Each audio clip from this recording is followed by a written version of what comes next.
So this is, what I want to do is read the translation of the previous verse, because this verse is referring to the previous verse. So the previous verse is 10th Canto, Chapter 4, Text 13, translation. After speaking to Kamsa in this way, the goddess Durga, Yoga Maya, appeared in different places, such as Varanasi, became celebrated by different names such as Annapurna, Durga, Kali, and Bhadra. Actually, I want to read the verse before. 14 is referring to text 12. So this is what Durga said, to remind you, or if you weren't here. O Kamsa, you fool! What will be the use of killing me? The Supreme Personality of Godhead, who has been your enemy from the very beginning, and who will certainly kill you, has already taken his birth somewhere else. Therefore, do not unnecessarily kill other children. So today's verse refers to this verse and previous verses in which Durga Devi was trying to speak some sense into Kamsa. Translation. After hearing the words of the goddess Durga, Kamsa was struck with wonder. Thus he approached his sister Devaki and brother-in-law Vasudeva, released them immediately from their shackles, and very humbly spoke as follows. Purport. Kamsa was astonished because the goddess Durga had become the daughter of Devaki. Since Devaki was a human being, how could the goddess Durga become her daughter? This was one cause of his astonishment. Also, how is it that the 8th child of Devaki was a female? This also astonished him. In other words, it was supposed to be Krishna, right? So there was a change-up. And this is, imagine your sister gave birth to Durga. You just thought she was your sister. But now, you're rethinking, who is this sister of mine that could give birth to Durga? So that's how he's thinking. Asuras are generally devotees of Mother Durga, Shakti, or of the demigods, especially Lord Shiva. The appearance of Durga in her original 8-armed feature, holding various weapons, immediately changed Kamsa's mind about Devaki's being an ordinary human. Devaki must have had some transcendental qualities. Otherwise, why would the goddess Durga have taken birth from her womb? Under the circumstances, Kamsa, struck with wonder, wanted to compensate for his atrocities against his sister Devaki. Srila Prabhupada ki jai. So, when I read this verse this morning, the first thing that struck me, a couple things, was here it describes Kamsa as being humble. He humbly approached his sister. And it also says here that Kamsa is repentant. And it's quite interesting that a person who has done so many atrocious things could, number one, all of a sudden become humble. And then also become so repentant. It's like completely out of character, it seems, doesn't it? If Kamsa apologized to you, would you trust him based on his track record? Probably not. I don't advise you to. And as we will learn in the coming verses, he again did a change-up because his advisors didn't think it was such a good idea that he treat his brother-in-law and sister this way. And they gave him some very bad advice, and he took it. Anyone know that bad advice? Really, really, really bad advice. It doesn't really get any worse than this. His advisors said, kill all the children, kill all the Brahmins, kill all the cows. And in the purport there, Prabhupada said his advisors were fools, and he listened to them. And what does that mean if you listen to a fool? What does that say? Not too much about you. So, later in this chapter, another interesting thing happens, that Kangsa speaks to his sister, doesn't speak, actually he preaches to her, and he says, actually you know, the body is temporary and the soul is eternal, so even though your children have been killed, you should not lament. And not only that, we all have our karma, so this must have been destined. So now Kamsa's this big philosopher. Quite an interesting character, right? Multifaceted. A sadhu, a philosopher, a demon, all housed in one form. And you also find an interesting phenomenon in Bhagavatam. Hiranyakashipu did the same thing. He spoke about the immortality of the soul. And he is considered the greatest of demons. Now, there's a couple interesting points here. Prabhupada makes the point that even though these persons were so demoniac, because they lived in Vedic culture was an enlightened culture, so even the demoniac people are enlightened. Right? And you may find people today who are not comparable to having the demoniac qualities of persons like Kamsa, but they don't have the knowledge. So even so-called high-grade people, in terms of knowledge, are low-grade. And in Vedic culture, low-grade people in terms of knowledge were high-grade. Interesting, isn't it? So that's why you'll find this seemingly paradox. This seeming paradox that these asuric persons who have no gumption in killing innocent babies, cows, Brahmins, and so forth, can speak such high knowledge. It also brings up another interesting point.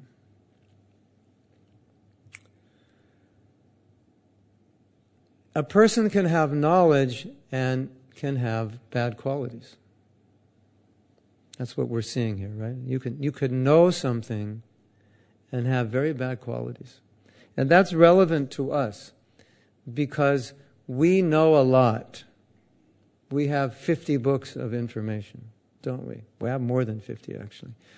We know a lot. If you live as a brahmachari, you get the luxury, if you're in a good temple, you get the luxury that you can read every day for an hour or two. You can learn shlokas. And if you read every day for a couple hours, in a year or so, you go through the whole Bhagavatam, or 1 or 2 years, isn't it? Vaisheshika has a formula. How many pages you read a day to get through the Bhagavatam in 1 year, 2 years, 5 years, like that. It's not that much. Anyway, but if that knowledge doesn't touch the heart, then the knowledge is information, not transformation. Yes? Information stays here. It's locked here in the head. And transformation goes into the heart. So Sanatana Goswami, when he was instructed by Mahaprabhu, after he got the instructions, he wisely asked Mahaprabhu, can you bless me so that these instructions become now realized, so that I act on them? And it's very interesting that he asked for this blessing, because in the Bhagavatam, in the first canto, Prabhupada said, one of the blessings that you get from the spiritual master is that he injects you. He used this word. He injects you with good qualities. This is one of the ways Prabhupada describes how good qualities develop within us. You please the spiritual master. When the spiritual master is pleased, then by this mystical process of transference of mercy, good qualities become injected and you start to develop good qualities. Which is why we say that information without surrender to a person and service to that person, a proper representative, only remains information. It doesn't become realized. And there are many people nowadays, as you know, that have a lot of Vedic information that's floating around their head. But by character, they're not a whole lot different than anybody else. But that can also be a problem for us, because just because we have information doesn't mean it's transforming us. It may not. In fact, information it can be counterproductive, because the more you get it, you can easily become proud because you think you know more than other people, even if you're not acting on it. Of course, by our definition, unless you act, you don't know. It's just information. Even non-devotees say that. You may know about something, but unless you live it, you don't know it. Yeah. Have you been to the seminar, How to Make $1 Million in a Year? Yeah, I've been there. I know all that. Are you a millionaire? No. So you don't really know it. You have information. You have the process. But if you knew it, you would be doing it. Right? Yes? No? If you know it, you do it. You live it. You become it. So, there's a saying in America, maybe it's been exported from America, or maybe it started here and got exported to America, but as Americans, of course, we think everything starts there. So, there's a saying, the longest distance in the universe is from the head to the, where? What's the longest distance? From the head to India? No. From the head to the moon? From the head to the heart. That's the longest distance. To get that information into action, that's the longest distance in the universe. I like to look at it like this knowledge is trickling down. I'm trying to get it from my head and trickle it down into my heart. Trickle. Knock my head, do something. Apply it. But anyway, Prabhupada has given us the formula. You please the Guru. When he's happy with you, he injects you with this realization. And we see that in Krishna consciousness. Anyway, I'd like to tell you a story. It's one of my favorite stories. And this illustrates an extremely important point for us. Something that teaches us what Prabhupada expects of us. In 1975, Srila Prabhupada traveled to South Africa. He was on a plane in which in those days was separated by smoking and no smoking sections. And obviously Prabhupada was not in the smoking section. But in his section, in the non-smoking section, there were a bunch of rough rugby players. And they decided they would smoke in the non-smoking section. Because after all, they can do whatever they want because they're superstars, right? And superstars can do whatever they want. Break the rules. So Prabhupada's servant, who was sitting next to him, called the flight attendant and said, could you please ask them not to smoke? This is a non-smoking section. So the flight attendant complied and they stopped smoking. And then later in the flight, the rough, tough rugby players decided, I can't go another moment without smoking. And they went and had another cigarette. And then again, Prabhupada's servant called the flight attendant, and Prabhupada stopped him. He said, just tolerate it. And then he said a statement that struck me very deeply. And if we remember this statement, it actually can transform us in many ways, I think.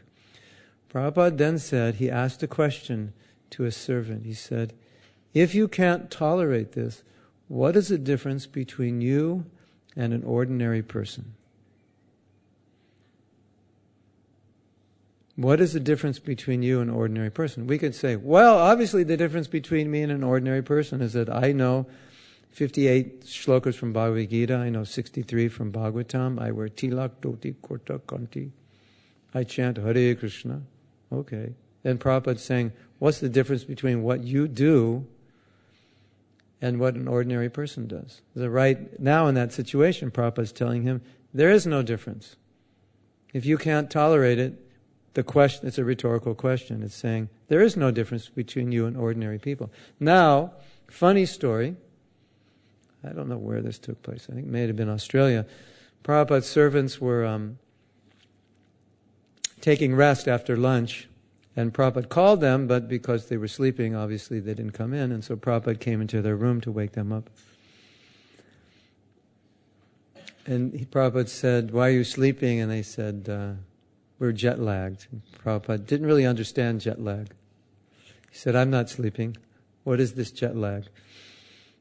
And then he was criticizing them that they had eaten all his leftover maha plus the regular temple prasadam, and now they're sleeping.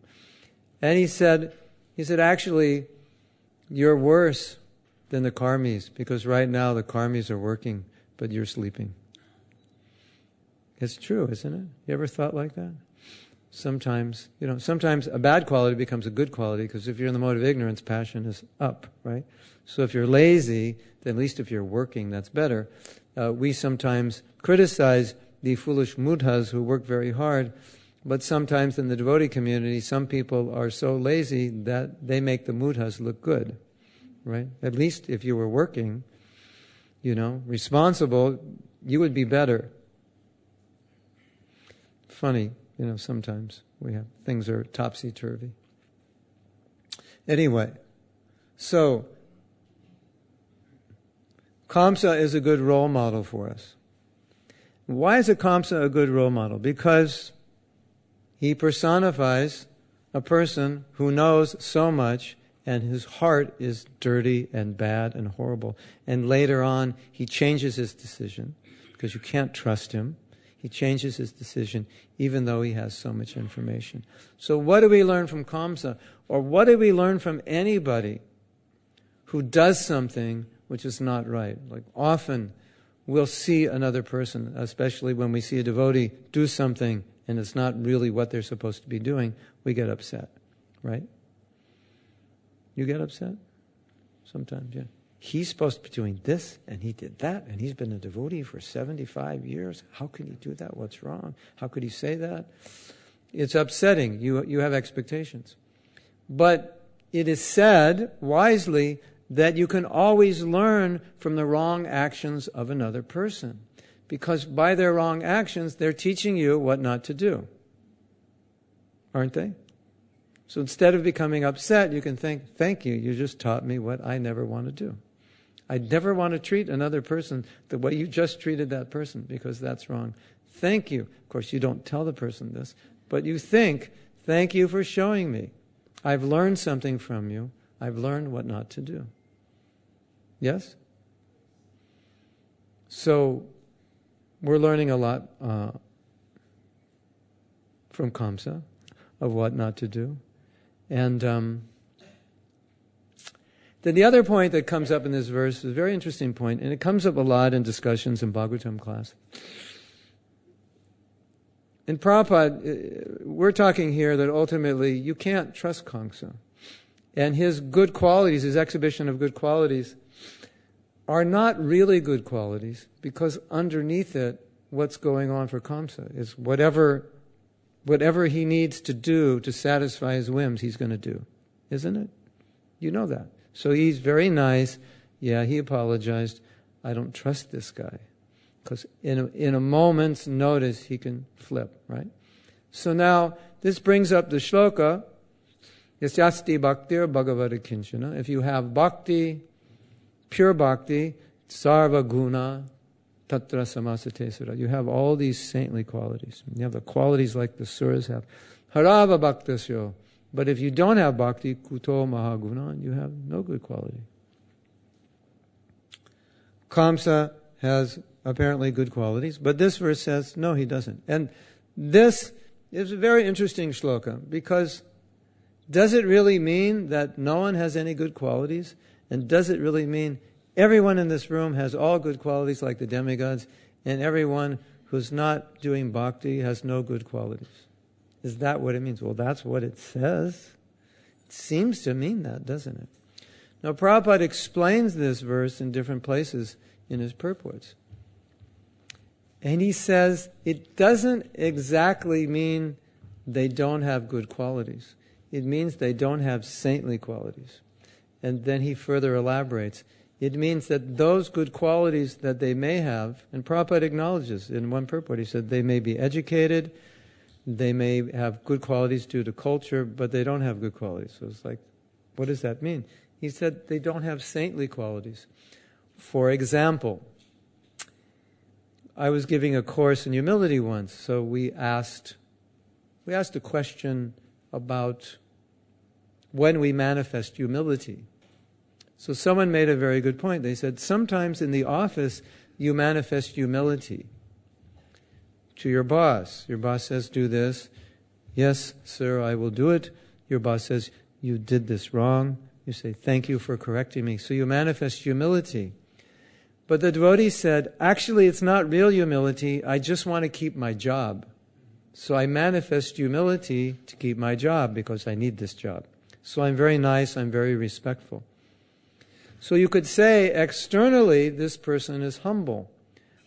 But at the same time you could say he's really not humble because he's just doing it to get his job, right? To keep his job and make money, which he needs to do to maintain himself. So that's the point Prabhupada's making. You see humility, but it's not saintly, it's not godly. Because humility means to be humble to who? Your boss? No. To another person? Not exactly. Because first you have to be humble to God. So if you're not humble to God, or let's say you're an atheist, can you really be humble if you're an atheist? You can be humble in the material sense, but not in the sense that this verse describes.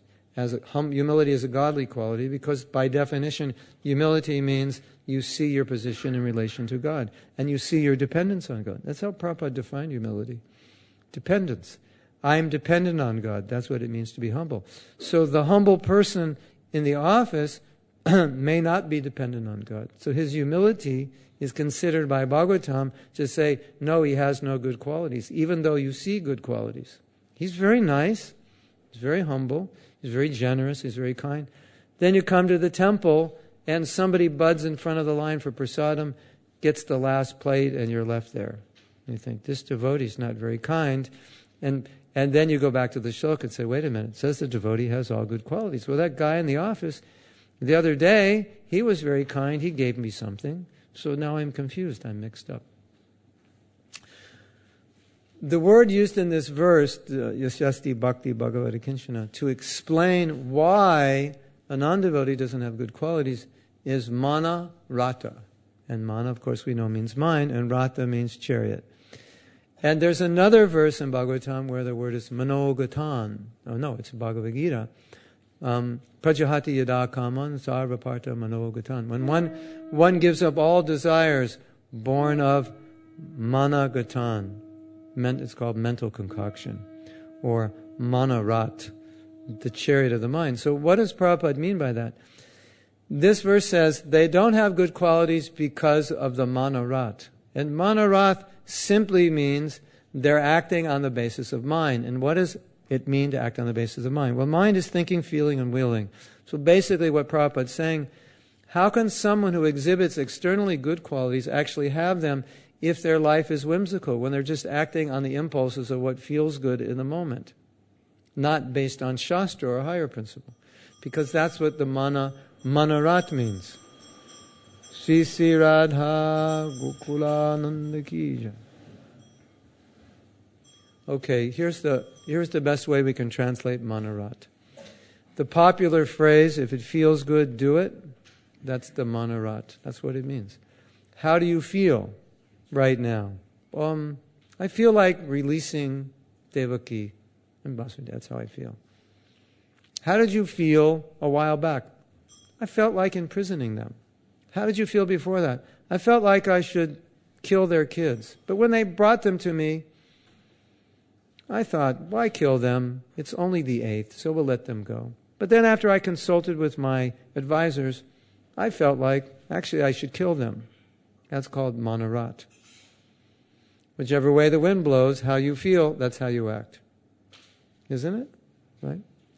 So that's why it's saying a person who lives on the platform of feeling and not basing their activities on higher principles, Shastra, on devotion to God, on Dharma, they don't have good qualities, even if they do, because they're employing those good qualities in what? Whatever they feel like. Isn't it? I feel like being humble because it'll be good for me. I'll get something, so I'll be humble. Now I don't feel like being humble because people will take advantage of me, so I won't be humble. So it's like that. So it's not being employed in Krishna's service. It is a good quality. We don't say it's not a good quality. I wouldn't say this person isn't humble. We don't deny its humility. It's just not a godly quality. It's actually humility being employed within the modes of nature. So that verse says, when it says they don't have good qualities, it says they don't have godly qualities because it's not connected with Krishna. Does that make sense? Otherwise, what we see with our eyes is many people who have many good qualities. And we know if somebody comes to Krishna consciousness and they're humble, it's a lot easier to be Krishna conscious, isn't it? Okay, I'm humble. It doesn't mean I'm going to be Krishna conscious, but when I come to Krishna conscious and I'm humble, it's a lot easier. The route is faster if you're humble. But still, we would say a proud person who surrenders to Krishna is in a better position than a humble person who doesn't. Right? Although potentially that humble person would have an easier time, wouldn't he? Than a proud person. I don't know if you ever read this letter, but it kind of encapsulates this principle. Some devotees were a little rough in dealing with a lady on Sankirtan, and she was so upset, she actually wrote a letter to Prabhupada complaining about them. And she was saying, they're supposed to be sadhu, saintly person, but the way they dealt with me was not at all proper. And this is not the way saintly persons act. And Prabhupada said, please excuse my disciples, they're young, they're new, they're not so refined yet. And he said, but they've given up their whole lives for Krishna. And she was saying what they did is bad. And Prabhupada said, when you give up your life for Krishna, it's never bad. So they may have done something bad. He said, please excuse me. But he said, try to understand they've given their lives to Krishna, and it's not easy. So sometimes they may slip, they may do something wrong. So Prabhupada was glorifying them because they'd given their lives for Krishna, apologizing for their bad action, but glorifying them that in spite of their bad action, they'd given their life for Krishna. So that's never bad. So ultimately, they're never bad. This question came up also in maybe 1972 because devotees were saying things on Sankirtan which were not 100% true to distribute a book. And so the question came to Prabhupada, can you lie to distribute a book? And Prabhupada said, if you describe Krishna, he's so unlimited, whatever you say about him will be true. You can't lie. And if you describe anything that's not true, even though it's true, that's not truth. Because truth is Krishna. So if you describe Krishna, that's truth. And anything else you say in the relative world, even if it's true, it's not true because it's not describing ultimate sat, truth. So it's the same idea, right? Same definition. What is real? What is the real quality of truth? Like some devotees say, well, you have to be real. But what's the real definition of real? Sat, it's eternal. That's what's real. You have to do if you want to be real, do what will bring you to the platform of eternity. That's being real. So it's So really what we're talking about here is definitions. So, okay, Kamsa in this verse, he's a good guy, he's repentant, he's humble. But actually he's not repentant and he's not humble. Because he's riding the Manorat. He's riding the chariot of his mind, and in a moment's notice, whatever he's feeling, he'll do. And this is what we're dealing with in modern society. We're dealing with feeling as opposed to intelligence. And intelligence is lacking greatly in our society. Prabhupada's books give us intelligence. People they see me and they say, what do you do? And I say, my job is to help people think. People do not any longer know how to think. And if you actually read Prabhupada's books, you realize he's just teaching us how to think, how to see things. Because when you see things properly, you act properly. You see things wrongly, you act wrongly. And people don't have discretion. They need the enlightenment of Prabhupada to have discretion. So anybody says, what do you do? So I help people think. Or I make people better. I help them think. I make them happy. One person said, don't tell them your job description, tell them the result of your job. It's more exciting. You're a teacher. What do you do? I'm not a teacher. I'm changing the future. That's what I do. That's more exciting, right? That's what you're actually doing. So what are we actually doing? We're helping people think. We're helping people become happy. We're actually changing the world. So I will end here so we can have time for questions and comments. Thank you very much. Does anyone want to say anything? Questions, comments, arguments, debates? Yes.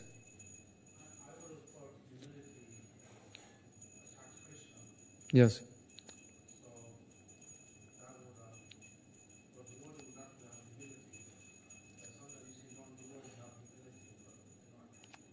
Yeah, they have, you could say, the non-devotees, it's a shadow of humility.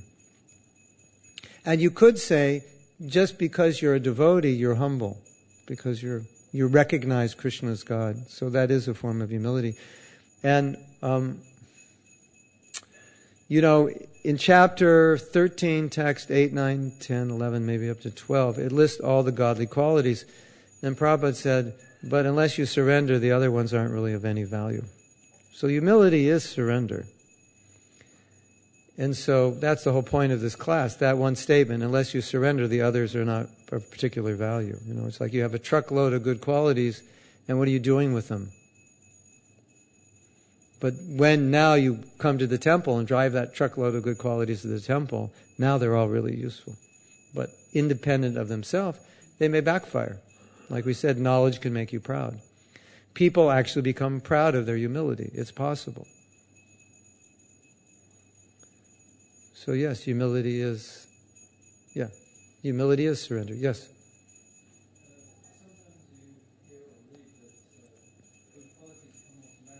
Yes.